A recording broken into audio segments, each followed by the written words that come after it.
एक, भारत में नवीकरणीय ऊर्जा, renewable energy in India.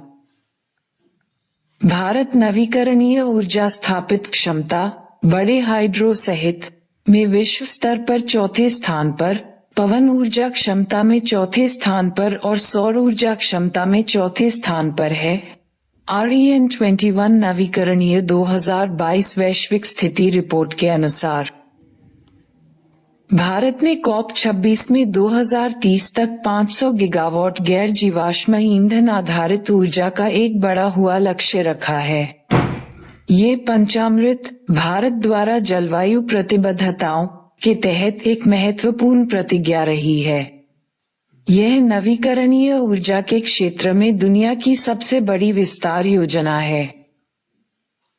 Bharat की स्थापित गैर जीवाश्म ईंधन क्षमता पिछले 8.5 वर्षों में 396% बढ़ी है और 179.322 गीगावाट बड़े हाइड्रो और परमाणु सहित से अधिक है, जो देश की कुल क्षमता का लगभग 43% है। जुलाई 2023 तक भारत ने 2022 में नवीकरणीय ऊर्जा वृद्धि में 9.83% की साल दर साल उच्चतम वृद्धि देखी। स्थापित सौर ऊर्जा क्षमता पिछले 9 वर्षों में 24.4 गुना बढ़ गई है और जुलाई 2023 तक 67.07 गीगावाट थी। विद्युत अधिनियम 2003 के प्रावधानों के अधीन नवीकरणीय ऊर्जा उत्पादन और वितरण परियोजनाओं के लिए स्वचालित मार्ग के तहत 100% तक FDI की अनुमति है। भारत नवीकरणीय बिजली में सबसे तेज वृद्धि वाला बाजार है और 2026 तक नई क्षमता वृद्धि दोगुनी होने की उम्मीद है।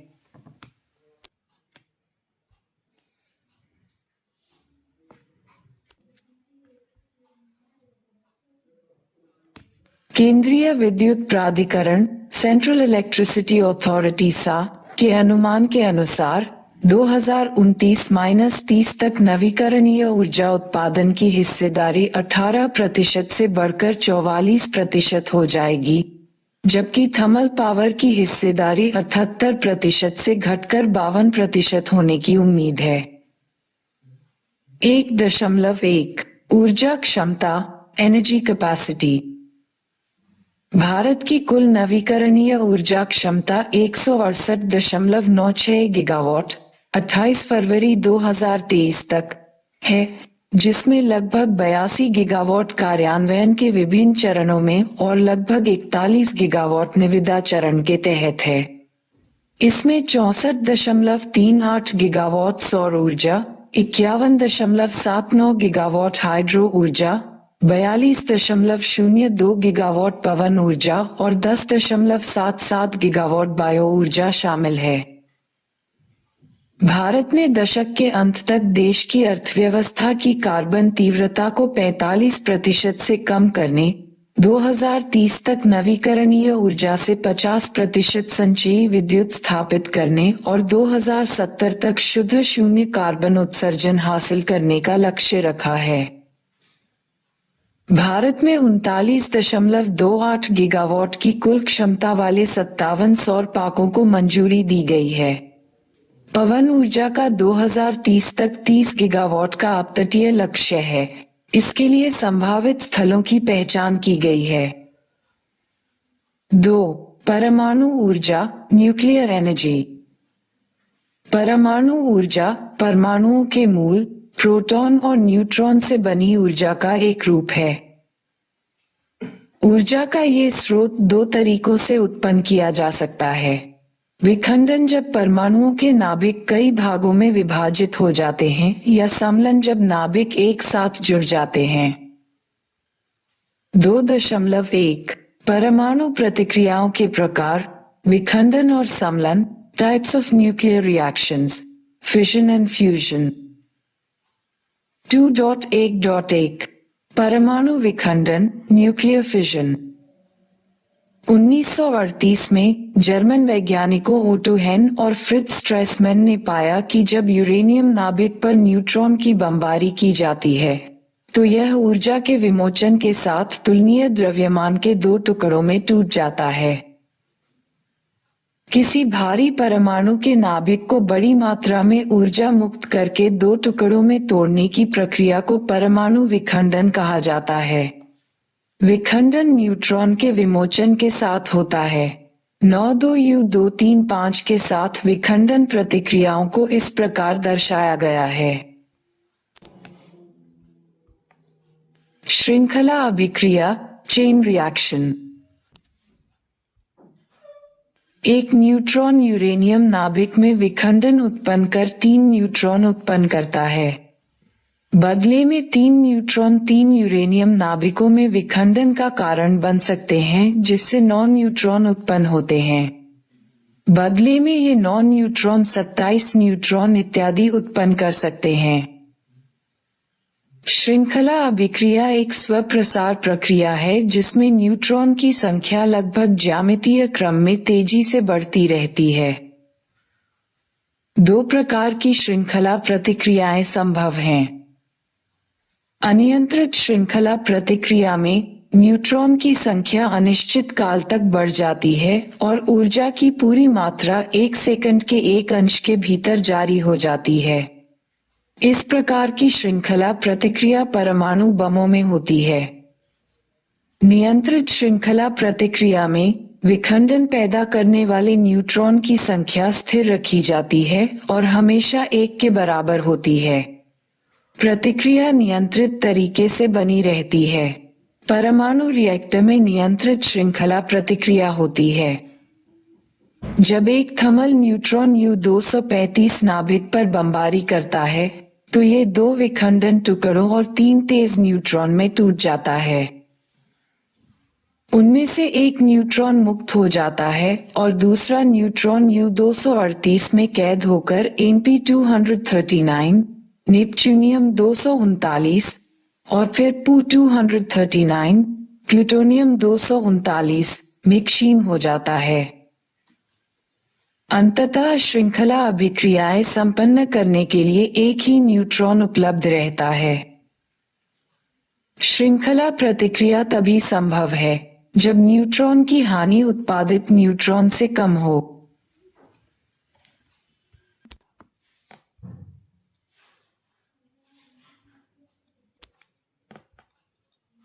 परमाणु रिएक्टर, न्यूक्लियर रिएक्टर। परमाणु रिएक्टर एक उपकरण है जिसमें परमाणु विखंडन प्रतिक्रिया निरंतर और नियंत्रित तरीके से होती है। पहला परमाणु रिएक्टर 1942 में शिकागो, अमेरिका में बनाया गया था।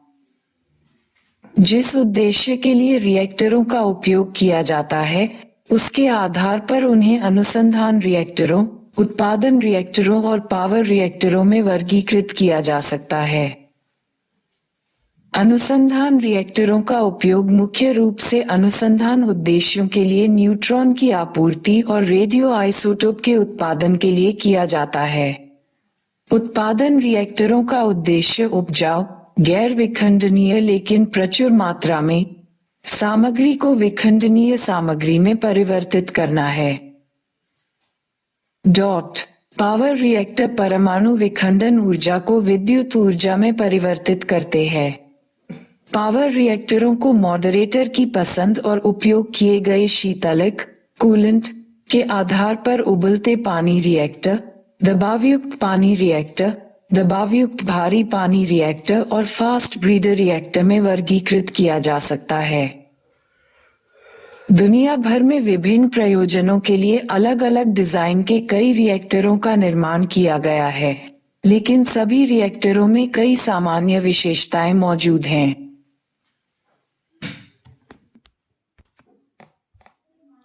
विखंडनीय सामग्री। आमतौर पर उपयोग किया जाने वाला विखंडनीय पदार्थ या परमाणु ईंधन 92U235 है, लेकिन प्राकृतिक यूरेनियम में ये केवल थोड़ी मात्रा 0.7% में मौजूद होता है। प्राकृतिक यूरेनियम 92U235 25% से अधिक समृद्ध है और इस कम समृद्ध यूरेनियम का उपयोग कुछ रिएक्टरों में ईंधन के रूप में किया जाता है। 20235 के अलावा कुछ रिएक्टरों में विखंडनीय आइसोटोप U233 और Pu-239 का भी ईंधन के रूप में उपयोग किया जाता है। भारत में निर्मित दबावयुक्त भारी जल रिएक्टरों pressurised heavy water reactors PHWR में प्राकृतिक यूरेनियम ऑक्साइड का उपयोग ईंधन के रूप में किया जाता है। यूरेनियम ऑक्साइड के छोटे छोटे छर्रों को जिरकोनियम मिश्र धातु की पतली ट्यूबों में पैक किया जाता है और ईंधन रॉड बनाने के लिए सील कर दिया जाता है। ऐसी 19 छड़ों को ईंधन बंडल बनाने के लिए एक साथ बांधा जाता है। रिएक्टर पोत वेसल, जिसे कैलेंड्रिया नाम से जाना जाता है, उसमें से लगभग 300 ट्यूब गुजरती हैं। इन ट्यूबों में ईंधन बंडल रखे जाते हैं। रिएक्टर पोत का वह भाग जिसमें ईंधन की छड़ें होती हैं, रिएक्टर कोर के रूप में जाना जाता है। मॉडरेटर मॉडरेटर का कार्य विखंडन प्रक्रिया में उत्पन्न तेज न्यूट्रॉन को धीमा करना है। साधारण जल और भारी जल आमतौर पर उपयोग किए जाने वाले मॉडरेटर हैं। एक अच्छा मॉडरेटर लोचदार टकरावों द्वारा न्यूट्रॉन को धीमा कर देता है और अवशोषण द्वारा उन्हें हटाता नहीं है। मॉडरेटर एक चैनल में ईंधन छड़ों के बीच की जगह में मौजूद होता है। कुछ देशों में ग्रेफाइट का उपयोग मॉडरेटर के रूप में भी किया जाता है। फास्ट ब्रीडर रिएक्टरों में विखंडन श्रृंखला प्रतिक्रिया तेज न्यूट्रॉन द्वारा कायम रहती है और इसलिए किसी मॉडरेटर की आवश्यकता नहीं होती है।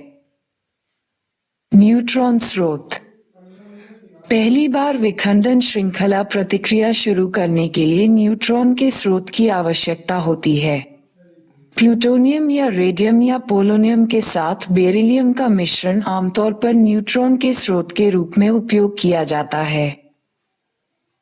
नियंत्रक छड़ें श्रृंखला प्रतिक्रिया को नियंत्रित करने के लिए नियंत्रण छड़ों का उपयोग किया जाता है। ये न्यूट्रॉन के बहुत अच्छे अवशोषक होते हैं। वे बिना विखंडन के न्यूट्रॉन ग्रहण करते हैं। उन्हें रिएक्टर कोर में कम करने से प्रतिक्रिया धीमी हो जाती है। उन्हें विद्युत चुंबकीय क्लैंप पर रखा जाता है ताकि यदि कोर तापमान में खतरनाक वृद्धि हो तो उन्हें रिएक्टर में गिराया जा सके और इस तरह श्रृंखला प्रतिक्रिया बंद हो जाए।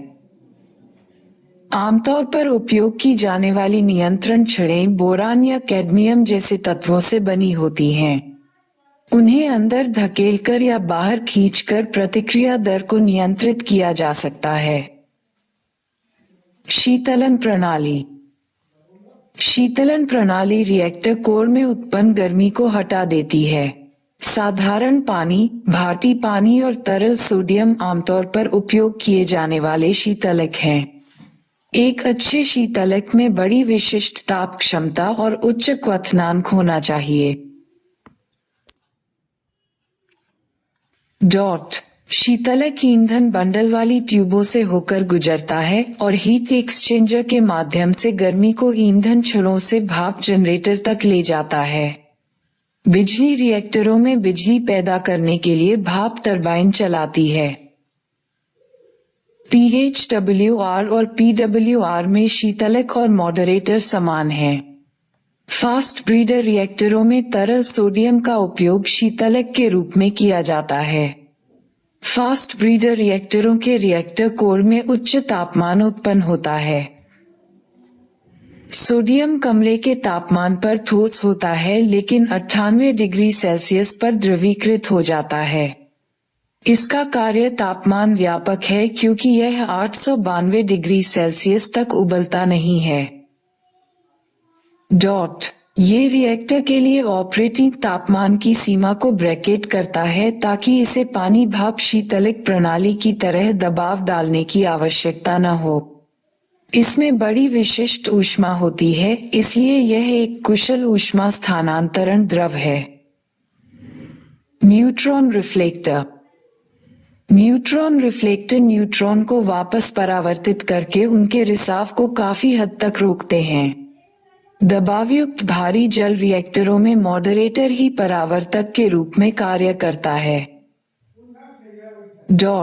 फास्ट ब्रीडर रिएक्टरों में रिएक्टर कोर घटे हुए यूरेनियम जिसमें 20,235 का 0.7% से कम होता है, या थोरियम 9232 से घिरा होता है, जो न्यूट्रॉन रिफ्लेक्टर के रूप में कार्य करता है। रिएक्टर कोर से निकलने वाले न्यूट्रॉन इन सामग्रियों को क्रमशः Pu-239 या U-233 में परिवर्तित कर देते हैं। परिरक्षण।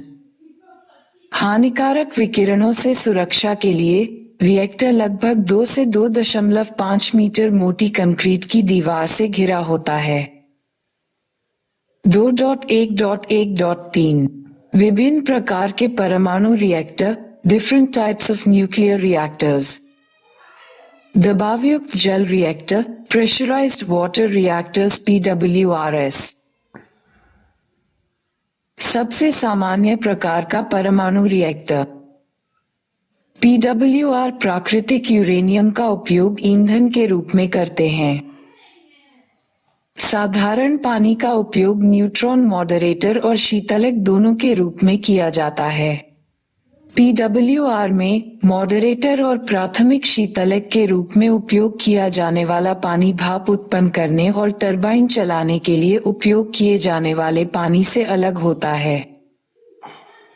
परमाणु प्रतिक्रिया से उत्पन्न गर्मी को कुशलतापूर्वक बिजली में परिवर्तित करने के लिए पानी जो न्यूट्रॉन को नियंत्रित करता है और ईंधन तत्वों को ठंडा करता है, उसे वायुमंडलीय दबाव से 150 गुना अधिक दबाव में समाहित किया जाता है।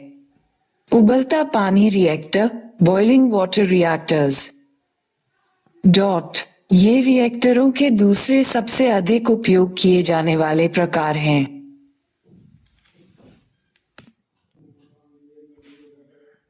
साधारण हल्के पानी का उपयोग PWR की तरह मॉडरेटर और शीतलक दोनों के रूप में किया जाता है। हालांकि PWR के विपरीत उबलते पानी रिएक्टर में कोई अलग माध्यमिक भाप चक्र नहीं होता है। रिएक्टर से पानी को भाप में परिवर्तित किया जाता है और जनरेटर टरबाइन को सीधे चलाने के लिए उपयोग किया जाता है। उच्च तापमान gas cooled reactor, high temperature gas cooled reactors. उच्च तापमान वाले गैस कूल्ड रिएक्टर PWR की तुलना में काफी अधिक तापमान पर काम करते हैं। वे प्राथमिक शीतलक के रूप में गैस का उपयोग करते हैं। परमाणु प्रतिक्रिया अधिकतर कार्बन द्वारा नियंत्रित होती है। ये रिएक्टर PWR की तुलना में काफी अधिक दक्षता प्राप्त कर सकते हैं, लेकिन प्रति रिएक्टर बिजली उत्पादन गैस की कम कुशल शीतलन शक्ति द्वारा सीमित है। भारी जल रिएक्टर, हेवी वाटर रिएक्टर्स। भारी जल रिएक्टर PWR के समान हैं, लेकिन मॉडरेटर और शीतलक के रूप में हाइड्रोजन के ड्यूटेरियम आइसोटोप से समृद्ध पानी का उपयोग करते हैं। इस प्रकार के पानी को भारी पानी कहा जाता है और यह पृथ्वी पर पाए जाने वाले प्रति मिलियन पानी में लगभग 0.022 भाग बनता है। भारी पानी को मॉडरेटर के रूप में उपयोग करने का लाभ ये है कि परमाणु रिएक्टर को चलाने के लिए प्राकृतिक असंवर्धित यूरेनियम का उपयोग किया जा सकता है। Uranium fast breeder reactor, uranium fast breeder reactors. ये रिएक्टर सीधे विखंडन प्रक्रिया के माध्यम से उत्पादित अनियंत्रित तेज न्यूट्रॉन का उपयोग करते हैं। ये रिएक्टर 2380 से 239 पू को प्रजनन करते हैं और इस प्रकार खपत से अधिक ईंधन का उत्पादन करते हैं। फास्ट ब्रीडर तकनीक के उपयोग से यूरेनियम के उपयोग की दक्षता को 50 गुना से अधिक बढ़ाना संभव हो जाता है। इसके अलावा अतिरिक्त न्यूट्रॉन का उपयोग वर्तमान परमाणु ऊर्जा रिएक्टरों से लंबे समय तक रहने वाले ट्रांसयूरेनिक कचरे को अत्यधिक भाटी आइसोटोप में तब तक परिवर्तित करने के लिए किया जा सकता है जब तक कि वे अंततः विखंडित न हो जाएं। इस प्रकार इन रिएक्टरों का उपयोग परमाणु कचरे के सबसे परेशानी वाले घटक को जलाने के लिए किया जा सकता है। इस प्रकार के रिएक्टर का निर्माण पारंपरिक दूसरी पीढ़ी के पावर रिएक्टर की तुलना में अधिक महंगा और संचालित करने में अधिक कठिन है। Thorium breeder reactor, thorium breeder reactors.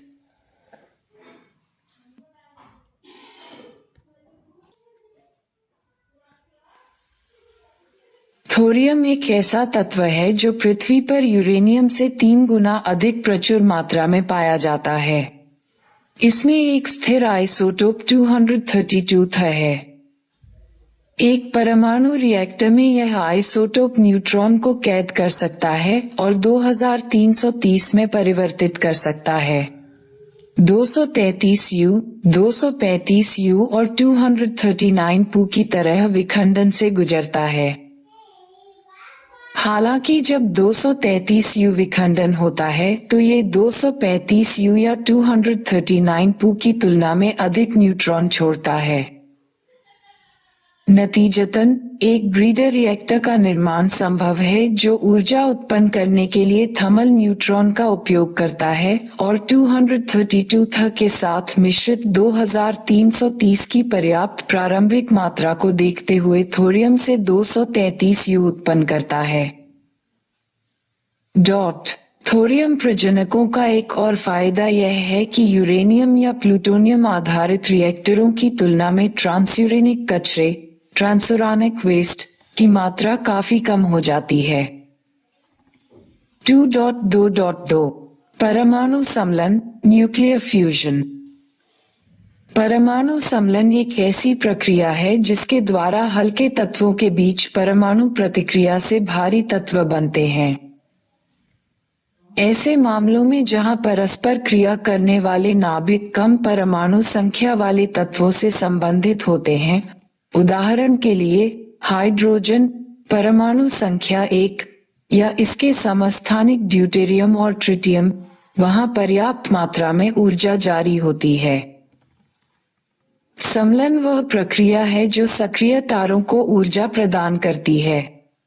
परमाणु सम्मिलन प्रतिक्रियाओं से निकलने वाली ऊर्जा गर्मी और प्रकाश के स्रोत के रूप में सूर्य और अन्य तारों की दीर्घायु के लिए जिम्मेदार है। सूर्य में मुख्य ऊर्जा उत्पादक हाइड्रोजन का सम्मिलन है जिससे हीलियम बनता है। प्रत्येक हीलियम परमाणु में सम्मिलन के लिए 4 हाइड्रोजन परमाणुओं की आवश्यकता होती है। प्रक्रिया के दौरान कुछ द्रव्यमान ऊर्जा में परिवर्तित हो जाते हैं। 2.2.2.1 सम्मिलन प्रतिक्रिया, फ्यूजन रिएक्शन। व्यवहारिक ऊर्जा उत्पादन के लिए एक महत्वपूर्ण सम्मिलन प्रतिक्रिया ड्यूटेरियम और ट्रिटियम DT सम्मिलन प्रक्रिया के बीच है। ये हीलियम और एक न्यूट्रॉन N उत्पन्न करता है और इस तरह लिखा गया है D_N।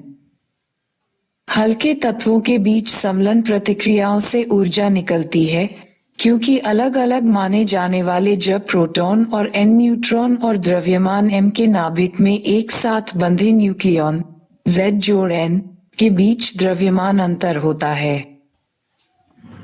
M Z_N से छोटा है। समीकरण A=mc वर्ग के तहत द्रव्यमान अंतर को ऊर्जा में परिवर्तित किया जाता है। सम्मिलन प्रतिक्रियाओं के 2 मूल प्रकार। पहला प्रकार है जो प्रोटॉन और न्यूट्रॉन की संख्या को संरक्षित करते हैं। व्यवहारिक सम्मिलन ऊर्जा उत्पादन के लिए सबसे महत्वपूर्ण। दूसरा प्रकार है वे जिनमें प्रोटॉन और न्यूट्रॉन के बीच रूपांतरण शामिल है। तारा जलने स्टार बर्निंग की शुरुआत के लिए महत्वपूर्ण। सिद्धांत डॉट समलन प्रतिक्रियाएं विद्युत प्रतिकारक बल द्वारा बाधित होती हैं, जिसे कूलम्ब बल कहा जाता है, जो दो सकारात्मक रूप से चार्ज किए गए नाभिकों के बीच कार्य करता है। समलन होने के लिए दो नाभिकों को अपने विद्युत प्रतिकर्षण को दूर करने और पर्याप्त रूप से छोटा पृथक्करण 1 सेंटीमीटर के 1 खरबवे से भी कम प्राप्त करने के लिए उच्च गति से एक दूसरे के पास आना चाहिए, ताकि कम दूरी का मजबूत बल हावी हो सके। उपयोगी मात्रा में ऊर्जा के उत्पादन के लिए बड़ी संख्या में नाभिकों का समलन होना आवश्यक है। कहने का तात्पर्य यह है कि समलन नाभिक की एक गैस का उत्पादन किया जाना चाहिए। अत्यधिक उच्च तापमान पर गैस में औसत नाभिक में समलन से गुजरने के लिए पर्याप्त गतिज ऊर्जा होती है। ऐसा माध्यम किसी साधारण गैस को उस तापमान से अधिक गर्म करके तैयार किया जा सकता है जिस पर इलेक्ट्रॉन अपने परमाणुओं से बाहर निकल जाते हैं। परिणाम एक आयनित गैस है जिसमें मुक्त नकारात्मक इलेक्ट्रॉन और सकारात्मक नाभिक होते हैं। यह आयनित गैस प्लाज्मा अवस्था में है, जो पदार्थ की चौथी अवस्था है। ब्रह्मांड में अधिकांश पदार्थ प्लाज्मा अवस्था में है। इटर अंतरराष्ट्रीय थर्मोन्यूक्लियर प्रायोगिक reactor international thermonuclear experimental reactor.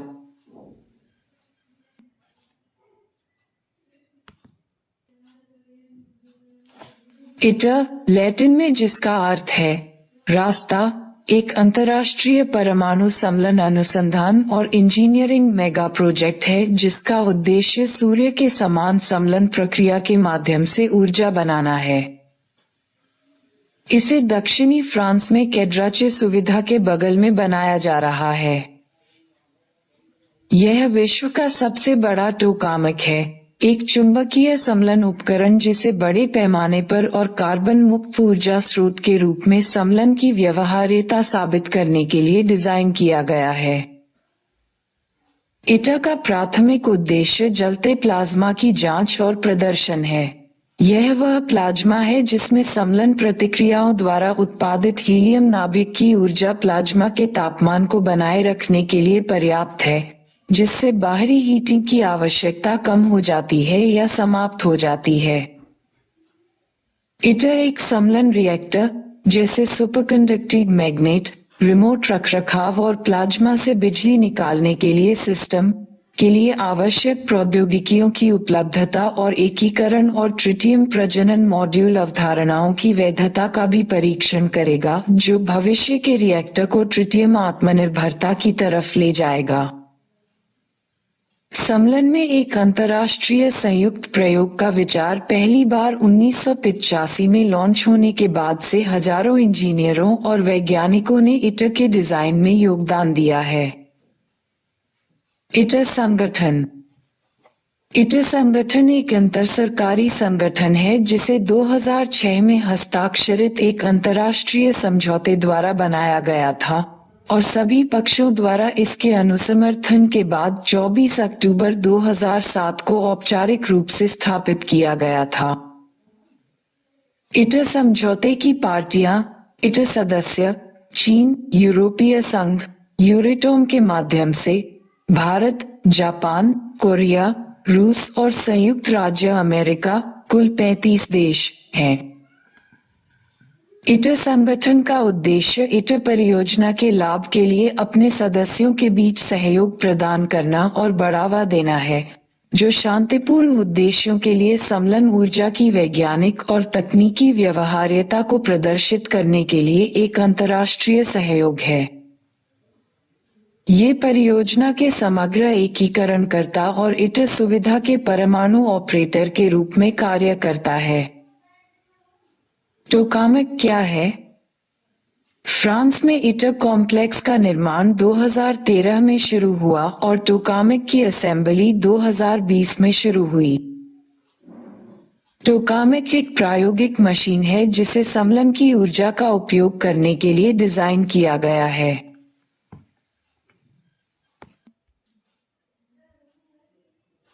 टोकामेक के अंदर परमाणुओं के समलन से उत्पन्न ऊर्जा पोत वेसल की दीवारों में गर्मी के रूप में अवशोषित हो जाती है। एक पारंपरिक बिजली संयंत्र की तरह एक समलन बिजली संयंत्र इस गर्मी का उपयोग टरबाइन और जनरेटर के माध्यम से भाप और फिर बिजली का उत्पादन करने के लिए करेगा। टोकामेक का केंद्र उसका डोनट के आकार का निर्वात कक्ष है। अंदर अत्यधिक गर्मी और दबाव के प्रभाव में गैसीय हाइड्रोजन ईंधन एक प्लाज्मा बन जाता है, वही वातावरण जिसमें हाइड्रोजन परमाणुओं को फ्यूज करने और ऊर्जा उत्पन्न करने के लिए लाया जा सकता है। प्लाज्मा के आवेशित कणों को पोत के चारों ओर रखे गए विशाल चुंबकीय कॉइल द्वारा आकार और नियंत्रित किया जा सकता है। भौतिक विज्ञानी इस महत्वपूर्ण गुण का उपयोग गर्म प्लाज्मा को पोत की दीवारों से दूर रखने के लिए करते हैं। शब्द टोकामेक एक रूसी संक्षिप्त नाम से आया है जिसका अर्थ है चुंबकीय कॉइल के साथ टोरॉइडल कक्ष, toroidal chamber with magnetic coils. पहली बार 1960 के दशक के अंत में सोवियत अनुसंधान द्वारा विकसित टोकामेक को चुंबकीय समलन उपकरण के सबसे आशाजनक विन्यास के रूप में दुनिया भर में अपनाया गया है। 3. भारत में परमाणु ऊर्जा, न्यूक्लियर एनर्जी इन इंडिया। परमाणु ऊर्जा भारत के लिए बिजली का 5वां सबसे बड़ा स्रोत है, जो देश में कुल बिजली उत्पादन में लगभग 3% योगदान देता है। भारत ने 4 अगस्त 1956 को परमाणु युग में प्रवेश किया, जब भारत का पहला परमाणु रिएक्टर अप्सरा परिचालन में आया। इस रिएक्टर को भारत द्वारा एक लीड समझौते के तहत यूनाइटेड किंगडम से आपूर्ति किए गए परमाणु ईंधन से डिजाइन और निर्मित किया गया था। अनुसंधान उद्देश्यों के लिए भारत का दूसरा रिएक्टर साइरस कनाडा के सहयोग से बनाया गया था और 1960 के दशक की शुरुआत में परिचालन में आया था। भारत ने ईंधन के रूप में समृद्ध यूरेनियम का उपयोग करके 1000 मेगावाट की 2 रिएक्टर बिजली इकाइयां बनाने के लिए 1988 में पूर्व सोवियत संघ के साथ सहयोग किया। 1998 में भारत और रूस ने इस परियोजना को शुरू करने का फैसला किया और साइट पर काम 2003 में शुरू हुआ। कुडनकुलम में पहली इकाई 2014 में और दूसरी 2016 में परिचालन में आई। भारत में अब 2021 तक 22 रिएक्टर परिचालन में हैं, जिनकी कुल क्षमता 6780 मेगावाट है। इसके अलावा 12 और रिएक्टर बनाए जा रहे हैं। 2021 में सरकार ने संसद में कहा कि 2031 तक परमाणु ऊर्जा उत्पादन क्षमता बढ़कर 22,480 मेगावाट हो जाएगी। यह आंकड़ा 2022 में संसद में फिर से दोहराया गया था।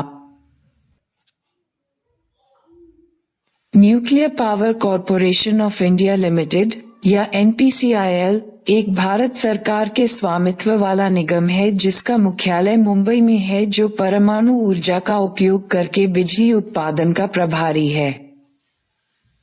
परमाणु ऊर्जा विभाग department of atomic energy NPCIL को चलाने के लिए जिम्मेदार है। 3.1 भारत में परिचालन परमाणु ऊर्जा संयंत्रों की सूची list of operational nuclear power plants in India.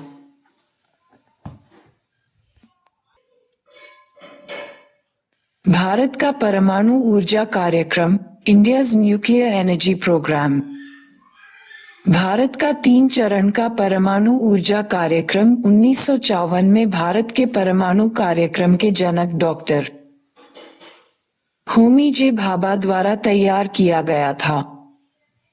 मुख्य उद्देश्य भारत के कम यूरेनियम भंडार को ध्यान में रखते हुए उसके थोरियम भंडार का लाभ उठाना था। भारत के पास वैश्विक यूरेनियम भंडार का केवल 2% है, लेकिन दुनिया के थोरियम भंडार का 25% है। इसके 3 चरण हैं। प्राकृतिक यूरेनियम ईंधन वाले दबावयुक्त भारी जल रिएक्टर PWHR,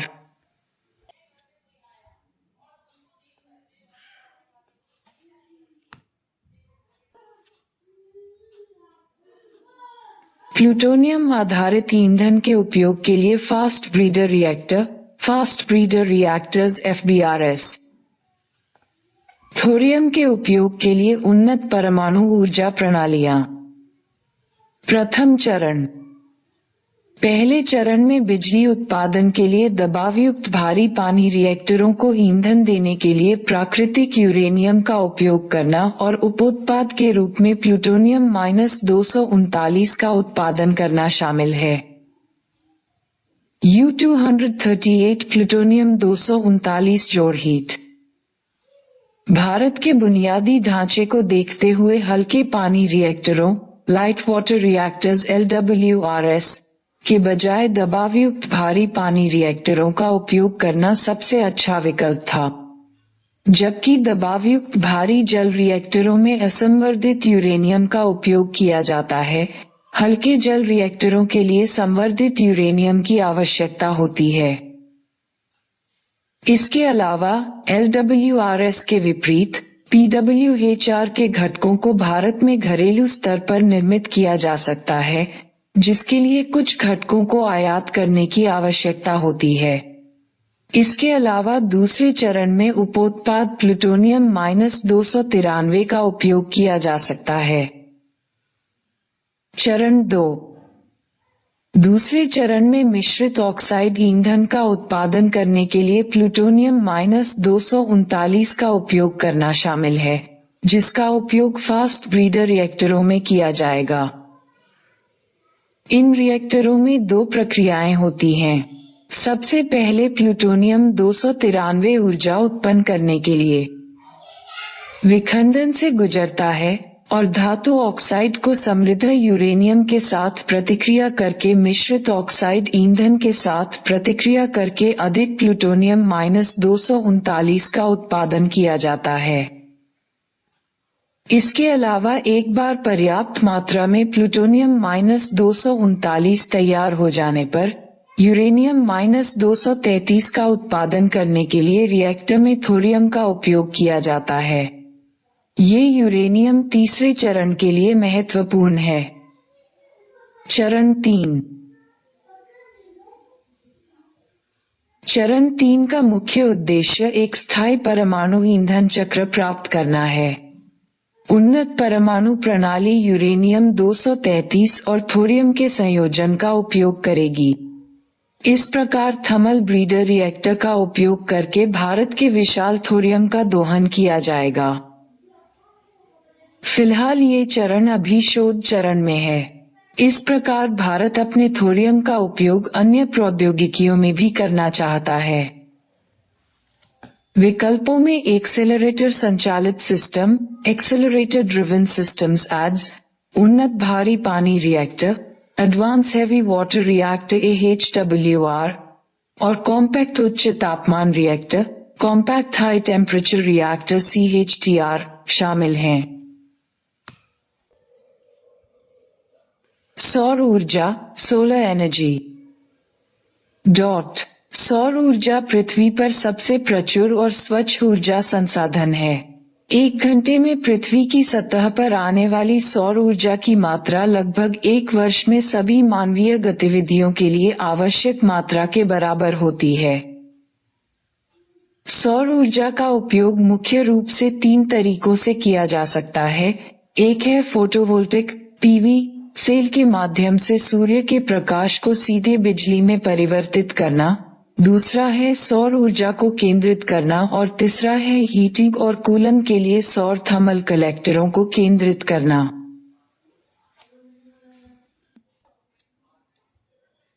सौर पैनलों की भूमिका, रोल ऑफ सोलर पैनल्स।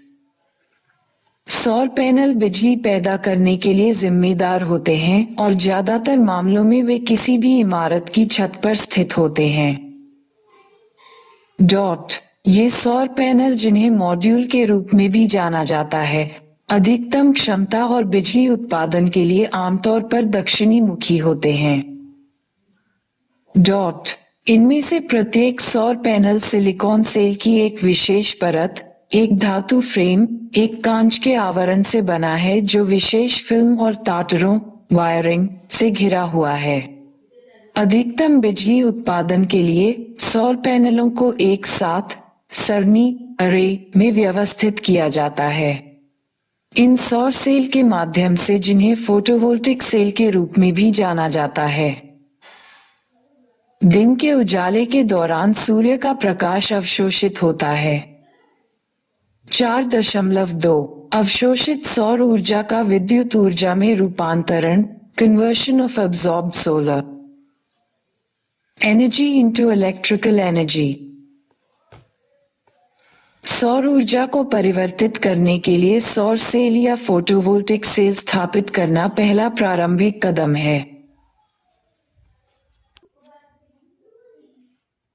प्रत्येक सौर सेल में एक पतला सेमीकंडक्टर वेफर होता है जो सिलिकॉन की 2 परतों से बना होता है। सिलिकॉन सेमीकंडक्टर कंडक्टर और इंसुलेटर दोनों के रूप में कार्य कर सकते हैं। एक सिलिकॉन परत सकारात्मक रूप से चार्ज होती है, जिसे N प्रकार के रूप में जाना जाता है, और दूसरी सिलिकॉन परत नकारात्मक रूप से चार्ज होती है, जिसे P प्रकार के रूप में जाना जाता है। N प्रकार इलेक्ट्रॉनों को आसानी से छोड़ देता है, जबकि दूसरी तरफ P साइड सेमीकंडक्टर विद्युत क्षेत्र में अतिरिक्त इलेक्ट्रॉनों को प्राप्त करता है। इसलिए ये सकारात्मक और नकारात्मक परत सौर पैनल पर विद्युत क्षेत्र के निर्माण में सहायक होती है। सूर्य से ऊर्जा पृथ्वी पर छोटे छोटे पैकेटों के रूप में आती है, जिन्हें फोटॉन कहा जाता है। जब सूर्य का प्रकाश पहले से ही एक विद्युत क्षेत्र बनाने वाले इन फोटोवोल्टिक सेल पर पड़ता है, तो सूर्य के प्रकाश के फोटॉन इन कोशिकाओं के अंदर इलेक्ट्रॉनों को चौंका देते हैं और उन्हें प्रवाहित करने के लिए सक्रिय कर देते हैं। ये ढीले इलेक्ट्रॉन जो विद्युत क्षेत्र पर प्रवाहित होने लगते हैं, आगे चलकर विद्युत धारा का निर्माण करते हैं। वह विद्युत ऊर्जा जो हमें सौर ऊर्जा से फोटोवोल्टिक सेल के माध्यम से प्राप्त होती है, सामान्यतः प्रत्यक्ष धारा डायरेक्ट करंट डीसी विद्युत के रूप में जानी जाती है। डीसी को प्रत्यावर्ती धारा ऑल्टरनेटिंग करंट एसी में बदलने के लिए विशेष सौर इन्वर्टर स्थापित करने की आवश्यकता होती है। इन्वर्टर डीसी बिजली को 120 वोल्ट तक में बदल देता है, जिसे घरेलू उपकरणों के लिए तत्काल उपयोग में लाया जा सकता है। 5. भारत में सौर ऊर्जा solar energy in India. Bharat उन उष्णकटिबंधीय देशों में से है जहां पूरे वर्ष पर्याप्त सौर सूर्यते प्राप्त होता है। भारत के भूमि क्षेत्र में प्रति वर्ष लगभग 5000 ट्रिलियन के WH ऊर्जा प्रवाहित होती है और अधिकांश भागों में प्रतिदिन 4 प्रति वर्ग मीटर ऊर्जा प्राप्त होती है। सौर ऊर्जा उत्पादन के मामले में भारत विश्व स्तर पर चौथे स्थान पर है। 30 जून 2023 तक देश में स्थापित कुल सौर ऊर्जा क्षमता 70.10 गीगावाट है और इसके अलावा 55.90 गीगावाट स्थापना के अधीन है। उच्चतम स्थापित क्षमता के मामले में शीर्ष 7 राज्यों में Rajasthan 17.83 gigawatt, Gujarat 10.13 gigawatt, Karnataka 9.05 gigawatt, Tamil Nadu 6.89 gigawatt, Maharashtra 4.87 gigawatt, Telangana 4.69 gigawatt और आंध्र प्रदेश 4.55 गीगावाट शामिल हैं। राष्ट्रीय सौर ऊर्जा संस्थान नवीन और नवीकरणीय ऊर्जा मंत्रालय का एक स्वायत्त संस्थान सौर ऊर्जा के क्षेत्र में अनुसंधान और विकास के लिए शीर्ष संस्थान है।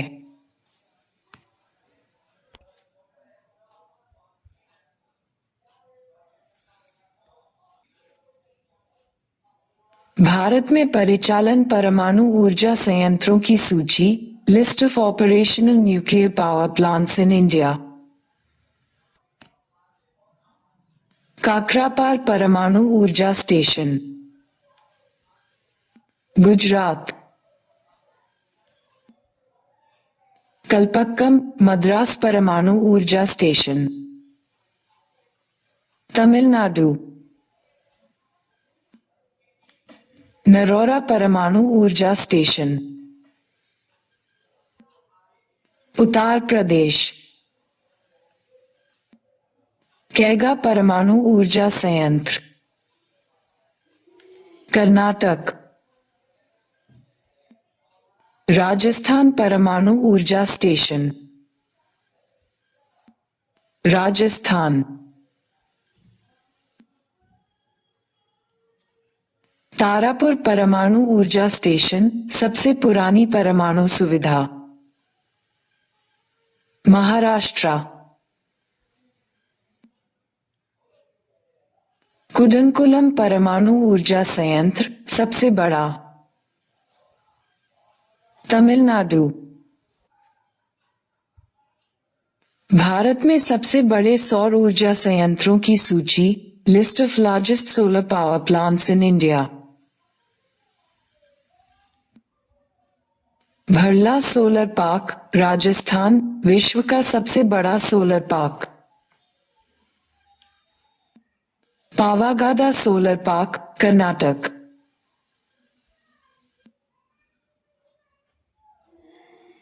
MP Kunta ultra mega solar park, Andhra प्रदेश।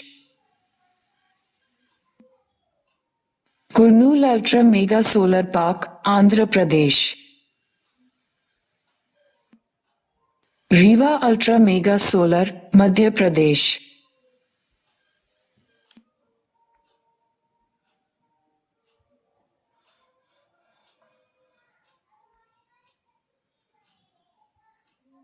सरकारी योजनाएं, नीतियां और पहल, government schemes, policies and initiatives. सौर पार्क योजना, सोलर पार्क स्कीम। बड़े पैमाने पर ग्रिड से जुड़ी सौर ऊर्जा परियोजनाओं को सुविधाजनक बनाने के लिए मार्च 2024 तक 40 गीगावाट क्षमता की लक्ष्य क्षमता के साथ सौर पार्क और अल्ट्रा मेगा सौर ऊर्जा परियोजनाओं के विकास की एक योजना लागू की जा रही है।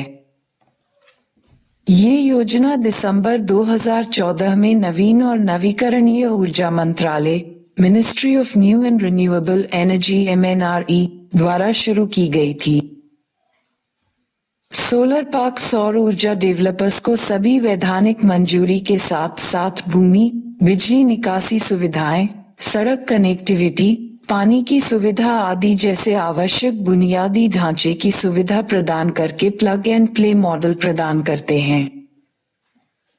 31 अक्टूबर 2022 तक 14 राज्यों में 39.28 गीगावाट की संचयी क्षमता के साथ 56 सौर पार्क स्वीकृत किए गए हैं।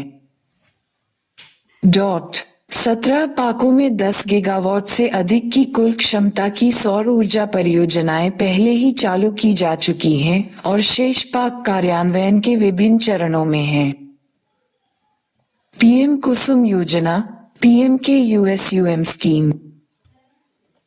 प्रधानमंत्री किसान ऊर्जा सुरक्षा एवं उत्थान महाअभियान PM कुसुम को MNRE द्वारा 2019 में ऊर्जा और जल सुरक्षा प्रदान करने, कृषि क्षेत्र को डीजल मुक्त करने और सौर ऊर्जा का उत्पादन करके किसानों के लिए अतिरिक्त आय उत्पन्न करने के लिए शुरू किया गया था। योजना में 3 घटक शामिल हैं। घटक ए 10,000 मेगावाट के विकेंद्रीकृत ग्रिड से जुड़े सौर ऊर्जा संयंत्रों की स्थापना, जिनमें से प्रत्येक की क्षमता 2 मेगावाट तक है। घटक बी 20 लाख स्टैंडअलोन सौर ऊर्जा संचालित कृषि पंपों की स्थापना। घटक सी 15 लाख मौजूदा ग्रिड से जुड़े कृषि पंपों का सौरगीकरण। इस योजना का लक्ष्य 34,000 करोड़ रुपए से अधिक की केंद्रीय वित्तीय सहायता के साथ 30.8 गीगावाट सौर क्षमता जोड़ना है। रूफटॉप सोलर योजना, रूफटॉप सोलर स्कीम।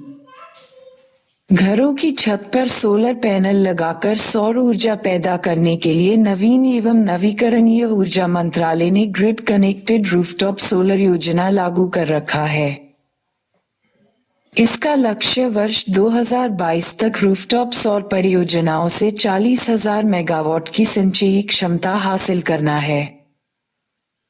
ये योजना राज्य में वितरण कंपनियों DISCOMs द्वारा क्रियान्वित की जा रही है। कार्यक्रम के प्रमुख उद्देश्य में शामिल हैं आवासीय, सामुदायिक, संस्थागत, औद्योगिक और वाणिज्यिक प्रतिष्ठानों के बीच ग्रिड से जुड़े SPV, सोलर फोटोवोल्टेइक सेल, छत और छोटे SPV बिजली उत्पादन संयंत्रों को बढ़ावा देना। जीवाश्म ईंधन आधारित बिजली उत्पादन पर निर्भरता को कम करना और पर्यावरण अनुकूल सौर बिजली उत्पादन को प्रोत्साहित करना। निजी क्षेत्र, राज्य सरकार और व्यक्तियों द्वारा सौर ऊर्जा क्षेत्र में निवेश के लिए एक सक्षम वातावरण बनाना। छत और छोटे संयंत्रों से ग्रिड तक सौर ऊर्जा की आपूर्ति के लिए एक सक्षम वातावरण बनाना। कार्यक्रम को 31 मार्च 2026 तक बढ़ा दिया गया है और इसलिए कार्यक्रम के तहत सब्सिडी तब तक उपलब्ध रहेगी जब तक कि कार्यक्रम के तहत लक्ष्य प्राप्त नहीं हो जाता। अंतर्राष्ट्रीय सौर गठबंधन, इंटरनेशनल सोलर अलायंस ISA। अंतर्राष्ट्रीय सौर गठबंधन कर्क और मकर रेखा के बीच पूर्ण या आंशिक रूप से स्थित सूर्य समृद्ध देशों के बीच सहयोग के लिए एक आम मंच है, जो सौर ऊर्जा को बढ़ाने की मांग कर रहे हैं, जिससे स्वच्छ और सस्ती ऊर्जा प्रदान करते हुए वैश्विक ग्रीनहाउस उत्सर्जन वक्र को मोड़ने में मदद मिलेगी।